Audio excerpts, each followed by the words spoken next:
Psychotherapy is such a personal and private process that it is a mystery to most people who have never gone through it.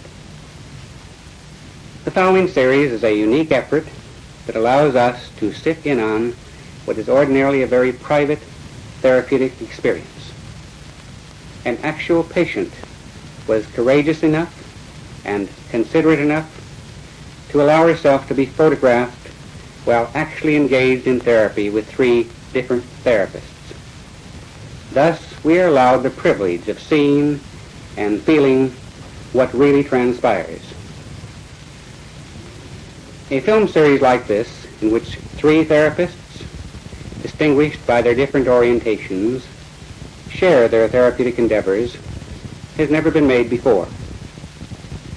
We therefore wish to express our gratitude to Gloria, the patient, and to her therapists for allowing us to share in their therapeutic adventure. This series will be divided into 3 separate films.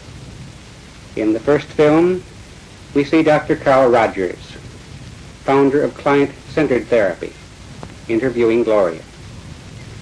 In film number 2, Dr. Frederick Pearls, founder of Gestalt therapy, is working with her. And in film number 3, Dr. Albert Ellis, founder of Rational Emotive Therapy, is our therapist. Each therapist will first describe his system of therapy briefly. He will then demonstrate his work with Gloria, and then he will comment briefly on his work. Now, here's Dr. Carl Rogers.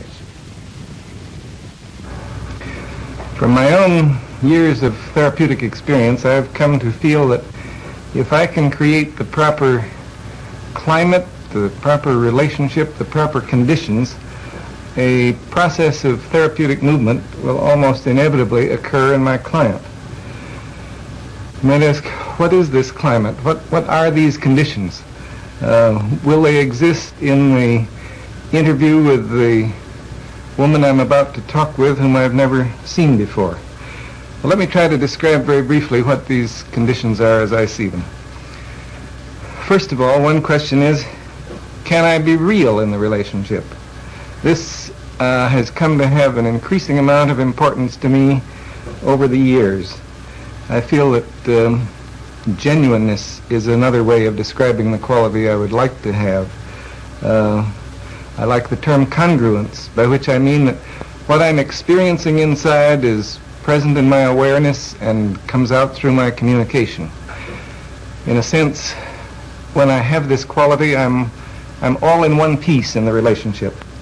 There's another word that describes it for me. I feel that in the relationship, I would like to have a transparency. I would be quite willing for my client to see all the way through me, that there would be nothing hidden. And when I'm real in this fashion that I'm trying to describe, then I know that my own feelings will often bubble up into awareness and be expressed, but be expressed in ways that won't impose themselves on my client. Then the second question I would have is, will I find myself prizing this person, caring for this person? I certainly don't want to pretend a caring that I don't feel. In fact, if I dislike my client persistently, I feel it's better that I should express it. But I know that the process of therapy is much more likely to occur and constructive change is much more likely if I feel a real spontaneous prizing of this individual with whom I'm working. A prizing of this person as a separate individual. You can call that quality acceptance, you can call it caring, you can call it a non-possessive love if you wish. I think any of those terms tend to describe it. I know that the relationship will prove more constructive if it's present. Then the third quality, will I be able to understand the inner world of this individual from the inside? Will I be able to see it through her eyes? Will I be able to be sufficiently sensitive to move around inside the world of her feelings so that I know what it feels like to be her, so that I can sense not only the surface meanings but some of the meanings that lie somewhat underneath the surface.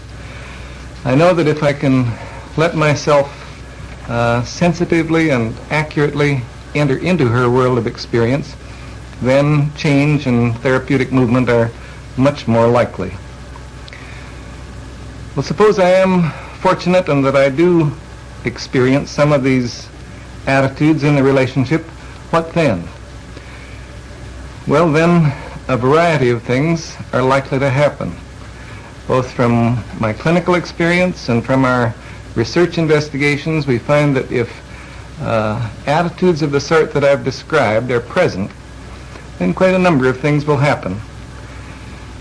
She'll explore some of her feelings and attitudes more deeply. She's likely to discover some hidden aspects of herself that she wasn't aware of previously. Feeling herself prized by me, it's quite possible she'll come to prize herself more. Feeling that some of her meanings are understood by me, then she can more readily perhaps listen to herself, listen to what's going on within her own experience, listen to some of the meanings she hasn't been able to catch before. And perhaps if she senses a realness in me, she'll be able to be a little more real within herself. I suspect there will be a change in the manner of her expression. At least this has been my experience in other instances. From being rather remote from her experiencing, remote from what's going on within her, it's possible that she'll move toward more immediacy of experiencing, that she will be able to sense and express what's going on in her in the immediate moment.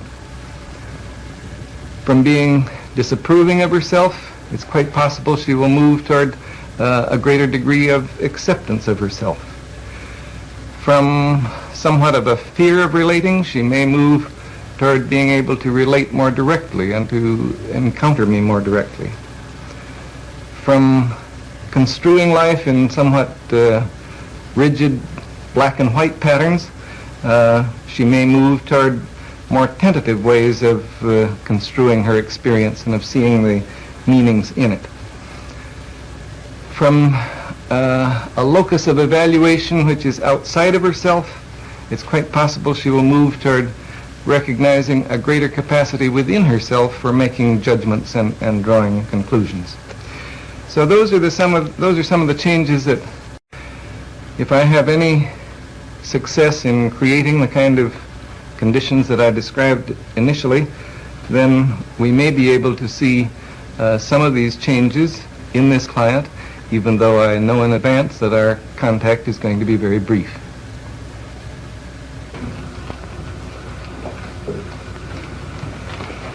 Good morning. Hello, I'm Dr. Rogers. You must be Gloria. Yes, I am. Let's have this chair.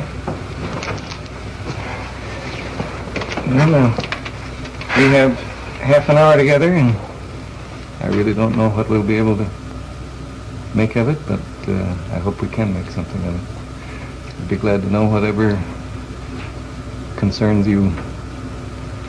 Well, right now I'm nervous, but I feel more comfortable the way you're talking in a low voice, and I don't feel like you'll be so harsh on me.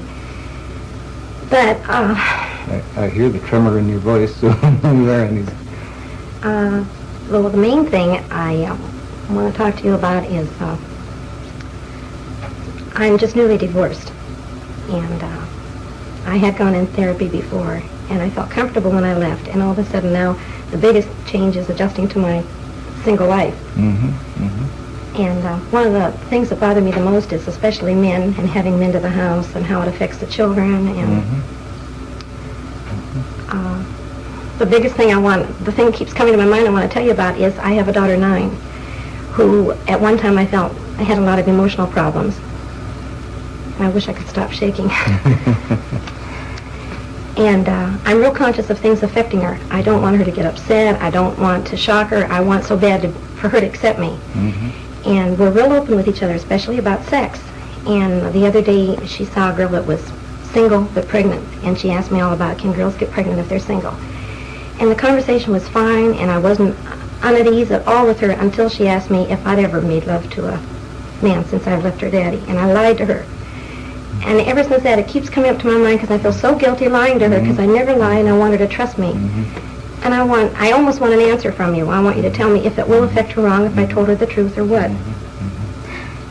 And it's this concern about her and the fact that you really aren't, that this open relationship that has existed between you now you feel is kind of Yes, I feel like I have to be on guard about that because I remember when I was a little girl, when I first found out my mother and father made love, it was dirty and terrible, and I didn't like her anymore for a while. And I don't want to lie to Pammy either, and I don't know. And you sure wish I could give you the answer as to what you should tell her. I was afraid you were going to say that. Because what you really want is an answer. I want to especially know if it would affect her, if I was completely honest and open with her, or if it would affect her because I lied. I feel like it's bound to make a strain because I lied to her. Sort of feel she'll suspect that, or she will know something's not quite right. I feel that inside she'll distrust me, yes.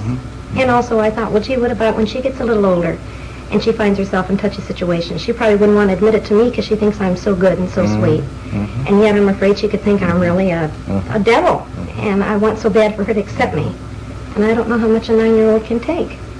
And really, both alternatives concern you, that she might think you're too good or better than you really are. Yes. And she might think that you're worse than you are.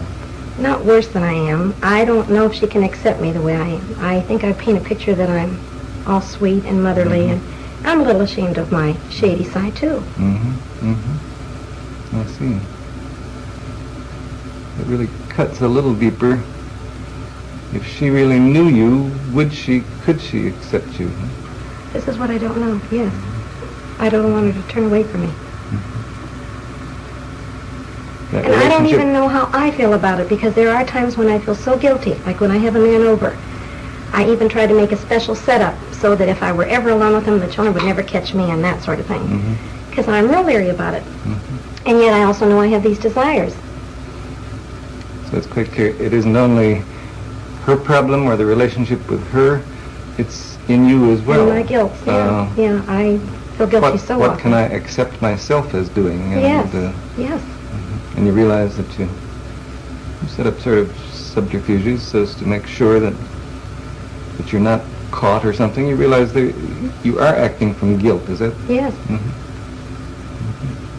I don't like the way. I would like to feel comfortable with whatever I do. If I choose not to tell Pammy the truth, to feel comfortable that she can't handle it, and I don't.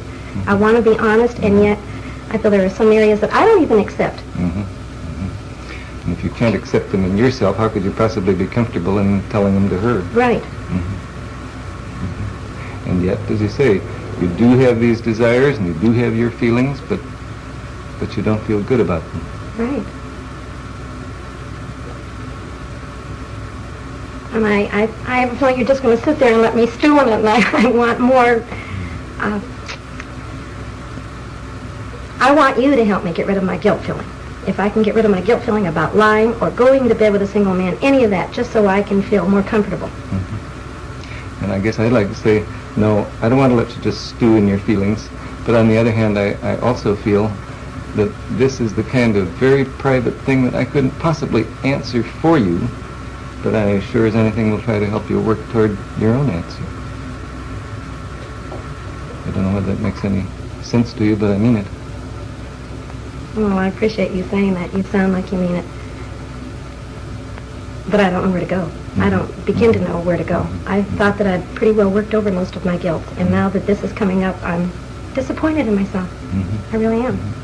I like it when I feel that no matter what I do, even if it's against my own morals or my upbringing, that I can still feel good about me. And now I don't. Like, there's a girl at work who sort of mothers me. And I think she thinks I'm all sweet. And I sure don't want to show my more ornery, devilish side with her. I want to be sweet. And it's so hard for me this all seems so new again. And it's so disappointing. Yeah, I get the disappointment that here, a lot of these things you thought you'd worked through, and now the guilt and a feeling that only a part of you is acceptable to anybody else. Yes. That keeps coming out.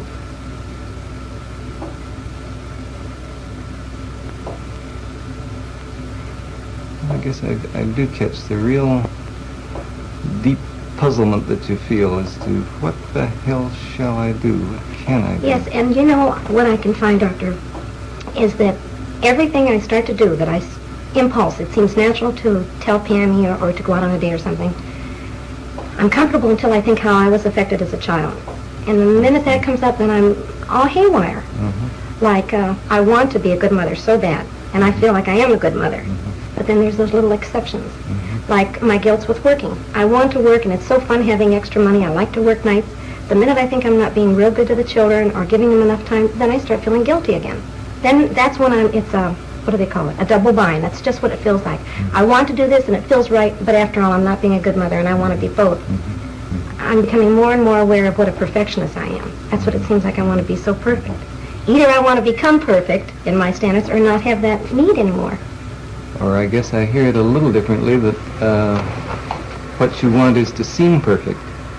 That it means it's a great matter of great importance to you to be a good mother, and you want to seem to be a good mother even if some of your actual feelings differ from that. Does that catch you? Yeah, I don't feel like I'm saying that. No, that isn't what I feel, really. Okay. I want to approve of me always, but my actions won't let me.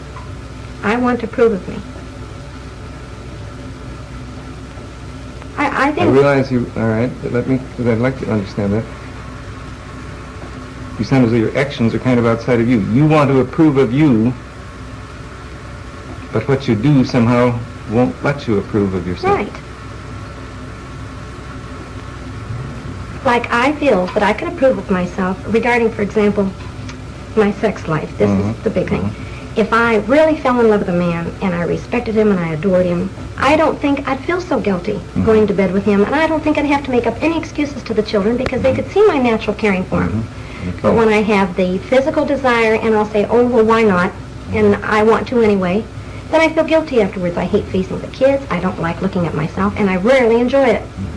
And this is what I mean. If the circumstances would be different, I don't think I'd feel so guilty because I'd feel right about it.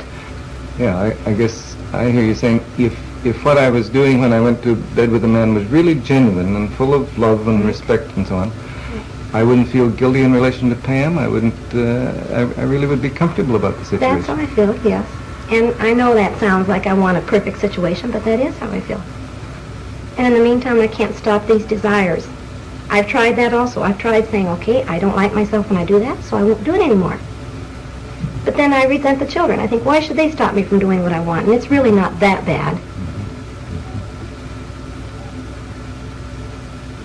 But I guess I heard you saying, too, that it isn't only...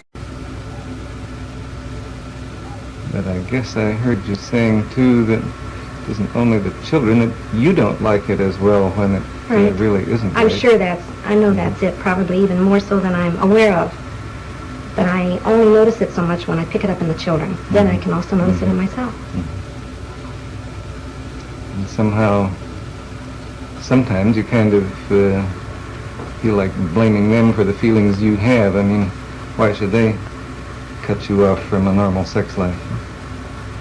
Well, a sex life, I could say, not normal, because there is something about me that says that's not very healthy to just go into sex because you feel physically attractive or something, or a physical need. So something about it tells me that's not quite right anyway.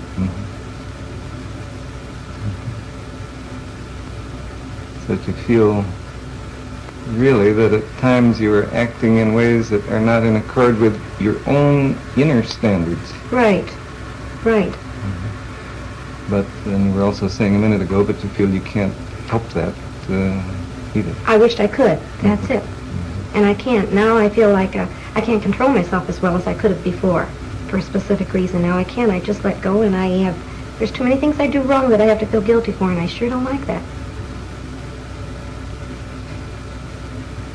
I want you very much to give me a direct answer, and I'm going to ask it, and I don't expect a direct answer, but I want to know, do you feel that, to me, the most important thing is to be open and honest? And if I can be open and honest with my children, do you feel that it could harm them if, for example, I could say to Pammy, I felt bad lying to you, Pammy, and I want to tell you the truth now. And if I tell her the truth, and she's shocked at me, and she's upset, that could bother her more. I want to get rid of my guilt, and that'll help me, but I don't want to put them on her. That's right. Do you feel that could hurt her? Concern. I guess, I'm sure this will sound evasive to you, but it seems to me that perhaps the person you're not being fully honest with is you. So. Because I was very much struck by the fact that you were saying, if I feel all right about what I've done, whether it's going to bed with a man or what, if I really feel all right about it, then I don't have any concern about what I would tell Pam or my relationship with her. Right. All right. Now I hear what you're saying.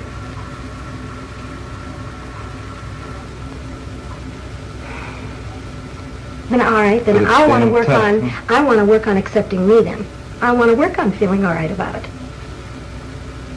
But that makes sense, that'll come natural, and then I won't have to worry about Pammy. Mm-hmm. But when things do seem so wrong for me and I have an impulse to do them, how can I accept that? What you'd like to do is to feel more accepting toward yourself when you do things that you feel are wrong. Is that right? Right. And I feel like a tough assignment. Yeah, I feel like you're going to say, now why do you think they're wrong? And I have mixed feelings there too. Mm-hmm. Through therapy, I'll say, now look, I know this is natural. Women feel it. Sure, we don't talk about it a lot socially, but all women feel it, and it's very natural. I've had sex for the last 11 years. I'm, of course, going to want it, but I still think it's wrong unless you're really, truly in love with a man. Mm-hmm. And my body doesn't seem to agree.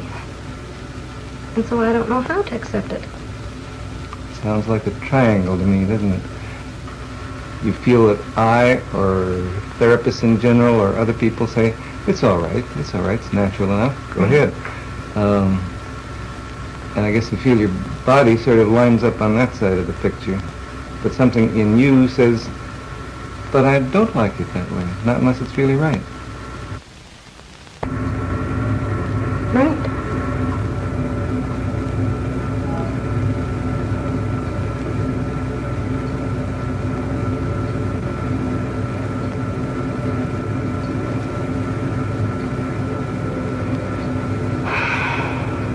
I have a hopeless feeling.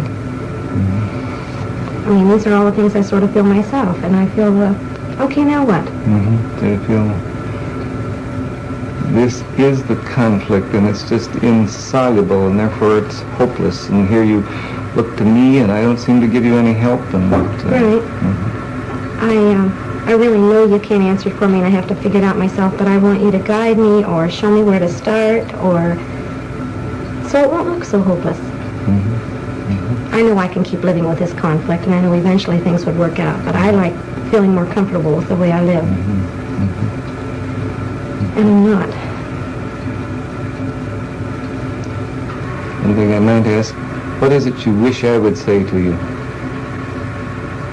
I wish you would say to me to be honest and take the risk that Pammy's going to accept me.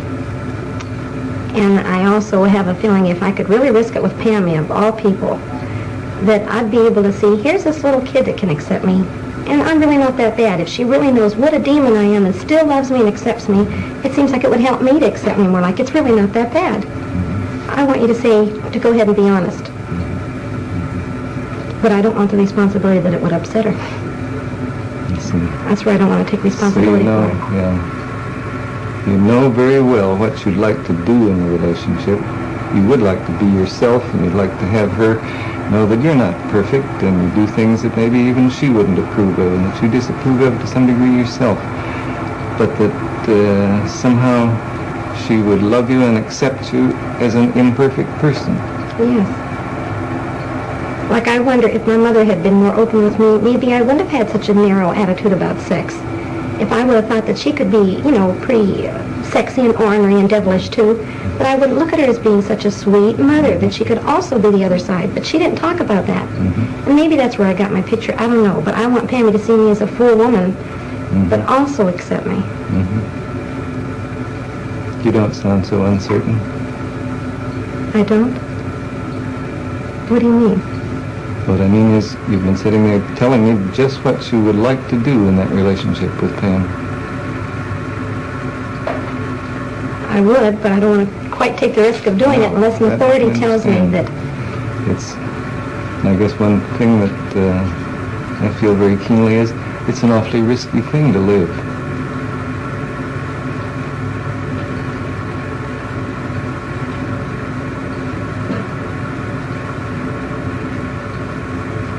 You'd be taking a chance on your relationship with her. You'd be taking a chance on letting her know who you are, really.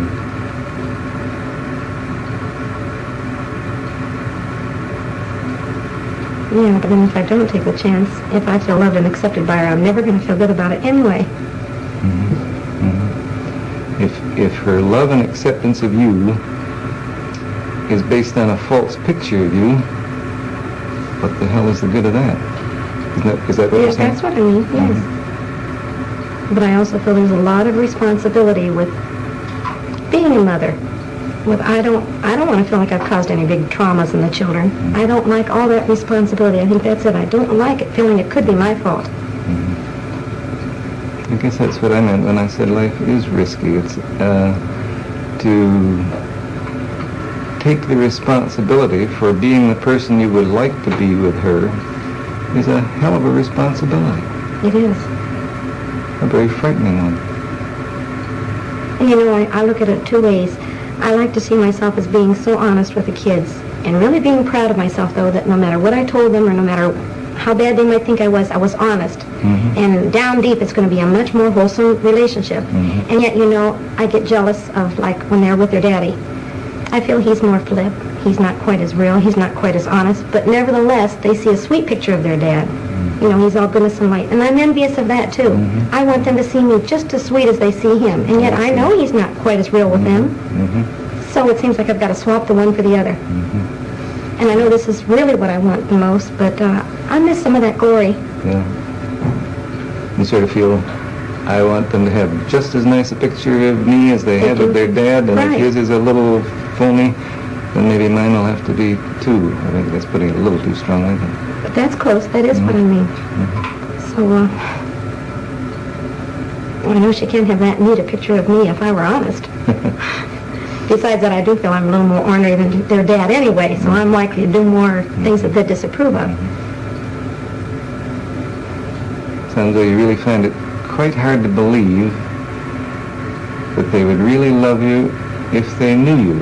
That's right. That's exactly it. Before therapy, I know she can't have that neat a picture of me if I were honest. Besides that, I do feel I'm a little more ornery than their dad anyway, so I'm likely to do more things that they disapprove of. Sounds like you really find it quite hard to believe that they would really love you if they knew you. That's right. That's exactly it. Before therapy, I would have definitely chosen the other area. I'm going to get respect from them no matter what, even if I have to lie. I see. Well, right now, I know that's not true. And I'm not positive they'll truly accept me. Something tells me they will. I know they will, but I'm not positive. I want reassurance. I keep wanting these things. Now you're in kind of a no man's land of probably shifting from one point of view toward them to another, but boy, you'd sure like somebody to say, that's right, you go ahead and do it. Yes, that's why I get encouraged when I read in a book from somebody I respect and admire, that this is the right thing, no matter what, honesty will win out. Well, then that keeps giving me confidence, by gosh, I'm right. But it's so damn hard to really choose something on your own, isn't it? Which makes me feel very immature. I don't like this in me. I wish I were grown up enough or mature enough to make my decisions and stick by them. But I need somebody to help me on, somebody to push me.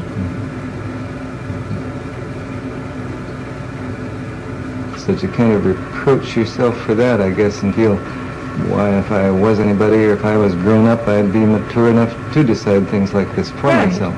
Right. And take more risks. I wish I'd take more risks.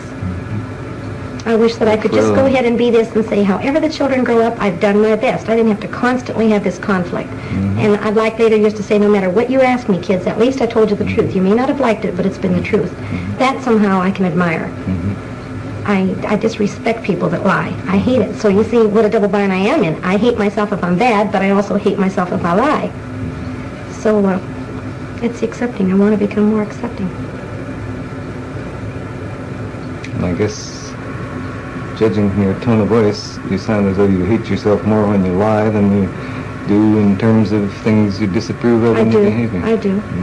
Because this has really bothered me. This happened with Pammy about a month ago, and it keeps coming to my mind. I don't know whether to go back and talk to her about it, or wait. She may have even forgotten what she asked me. But the point is, you haven't forgotten. I haven't, no. I haven't. And I'd like to at least be able to tell her that I remember lying, and I'm sorry I lied, and it's been driving me bugs because I did.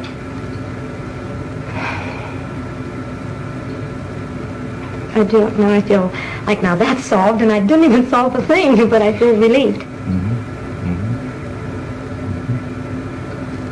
I do feel like you've been saying to me, you're not giving me advice, but I feel like you're saying you really want to, you know what pattern you want to follow, Gloria, and go ahead and follow it. I sort of feel a backing up from you. I guess the way I sense it is, you've been telling me that you know what you want to do, and yes, I do believe in backing up people in what they want to do. It's just a little different slant than the way it seems to you. Are you telling me? You see, one thing that concerns me is it's no damn good you're doing something that you haven't really chosen to do. That's why I'm trying to help you find out what your own inner choices are. But then there's also a conflict there because I'm not really positive what I want to do. The lying part, yes, but I'm not positive what I want to do when I go against myself. Sure. Like when I bring a man to the house, I'm not sure I want to do that. If I feel guilty afterwards, I must not have really wanted to. And I'm interested that you say, I'm not just sure which words you use, but you don't want it, you don't like yourself or you don't approve of it when you do something against yourself. Yes.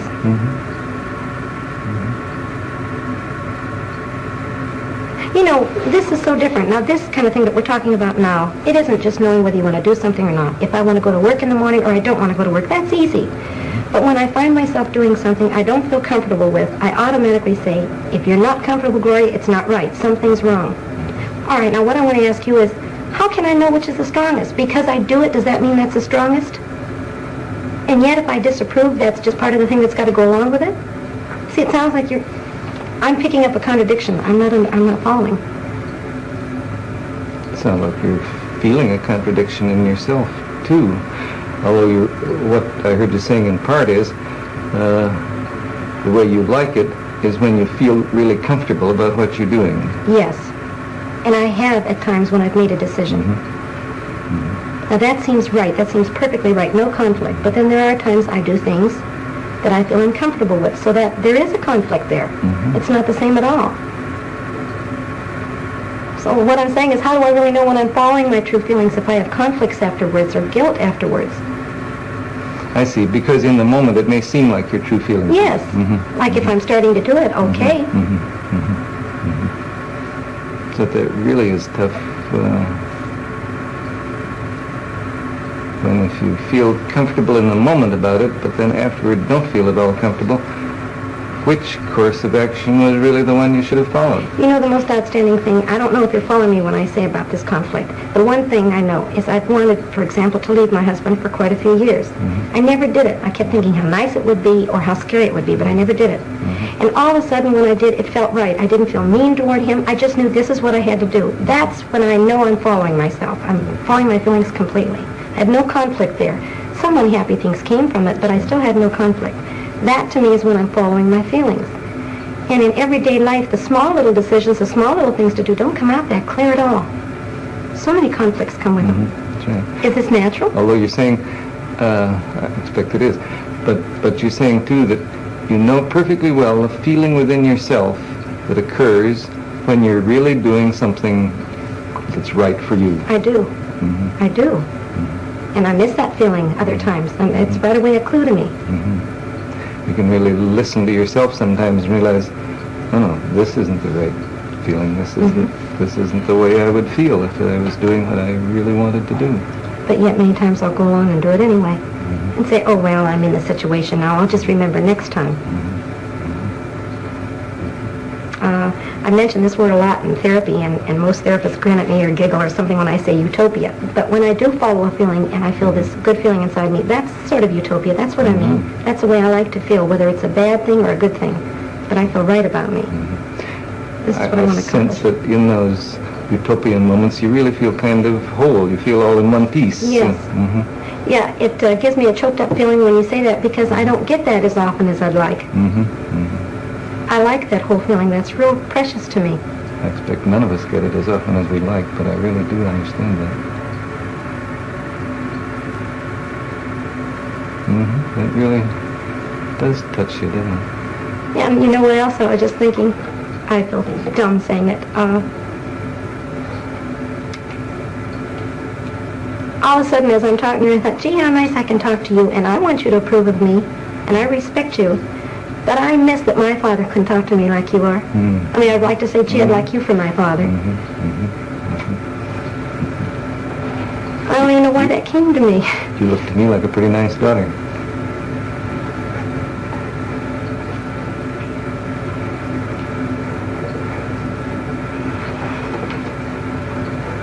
But you really do miss the fact that you couldn't be open with your own dad. Yeah, I couldn't be open, but I want to blame it on him. I think I'm more open than he'd allow me. He would never listen to me talk like you are. And not disapprove and not lower me down. I thought of this the other day. Why do I always have to be so perfect? I know why. He always wanted me to be perfect. I always had to be better. And, I miss that. You're just trying like hell to be the girl he wants you to be. And at the same time rebelling. Sure. Like I almost gloated writing him a letter the other day and telling him I'm a waitress, which I expect him to disapprove of. I go out at nights, and I almost gloated, hitting him back like, now, how do you like me? And yet I rarely want acceptance and love from him. I mean, I know he loves me. So you slap at him and say, this is what I am now, see? Yeah. But you raised me. How do you like it? But you know what I think I want him to say? I knew this was you all along, honey, and I really love you. I guess you really feel badly that you think there's very little chance he'll say that. No, he won't. He doesn't hear. I went back home to him about 2 years ago, really wanting to let him know I loved him, although I've been afraid of him. He doesn't hear me. He just keeps saying things like, honey, you know I love you. You know I've always loved you. And he doesn't hear. Never really known you and loved you, and this somehow is what brings the tears inside. I don't know what it is. You know. He's never really known you and loved you, and this somehow is what brings the tears inside. I don't know what it is. You know, when I talk about it, it feels more flip. If I just sit still a minute, it feels like a great big hurt down there that I feel cheated. It's much easier to be a little flip, because then you don't feel that big lump inside of hurt. And again, that's a hopeless situation. I tried working on it, and I feel it's something I have to accept. My father just isn't the type of man I'd really like. I'd like somebody more understanding and caring. He cares, but not in a way that we can cooperate or communicate. But you feel, nope, I am permanently cheated. That's why I like substitutes. Like I like talking to you, and I like men that I can respect, doctors, and I keep sort of maybe underneath feeling like we're real close, you know, and it's sort of like a substitute father. I don't feel that's pretending. Well, you're not really my father. No, I meant about the real close business. Well, see, I sort of feel that's pretending, too, because I can't expect you to feel very close to me. You don't know me that well. All I can do is what I am feeling. That is, I feel close to you in this moment.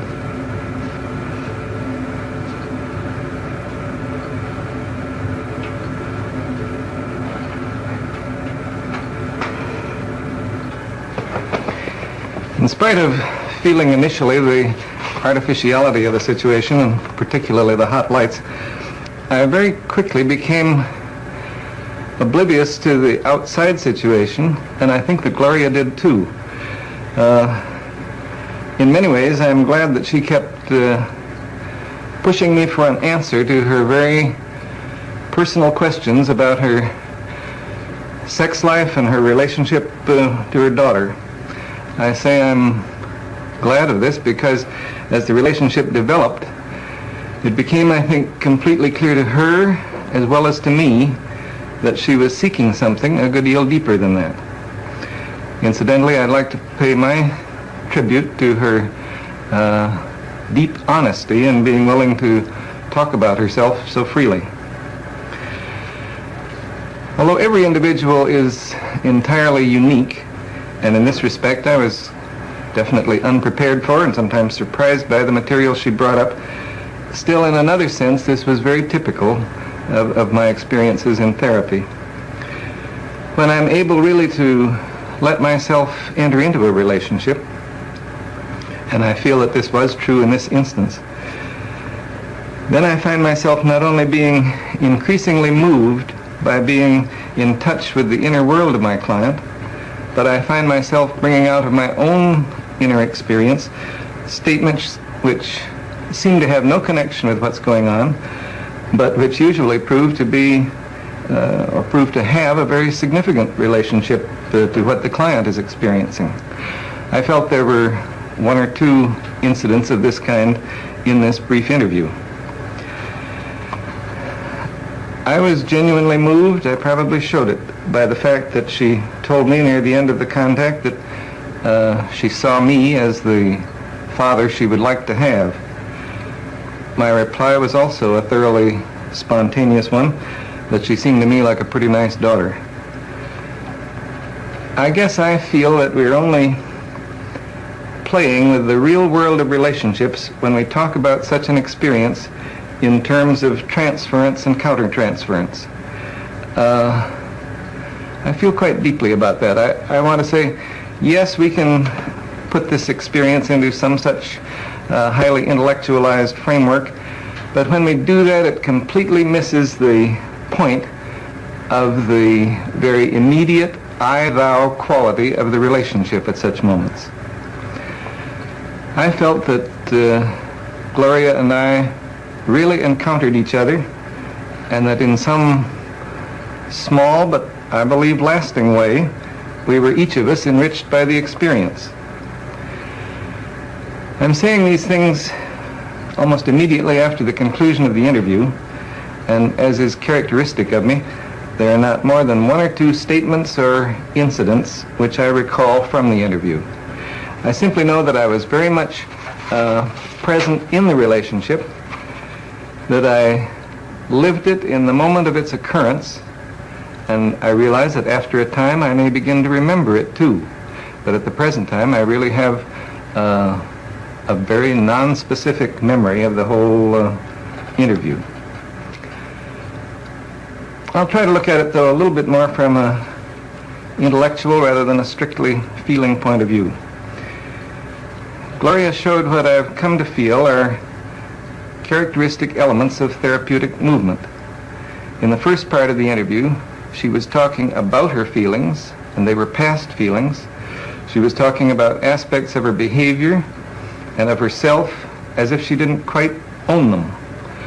She was looking outside herself for a center or locus of evaluation, some source of authority.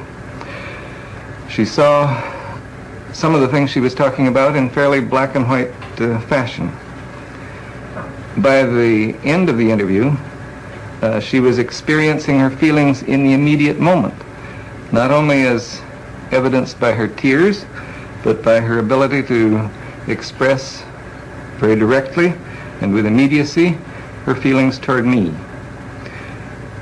She was also much more aware of her ability to make her own judgments and choices. I guess, put in terms that have become somewhat commonplace, you could say that she moved from the there and then of her life to the here and now of elements that she was discovering in herself and feelings which she was experiencing in the moment in her relationship with me. All in all, I feel good about the interview. I guess I feel good about myself in the interview. And like Gloria, I feel very real regret that the relationship cannot continue.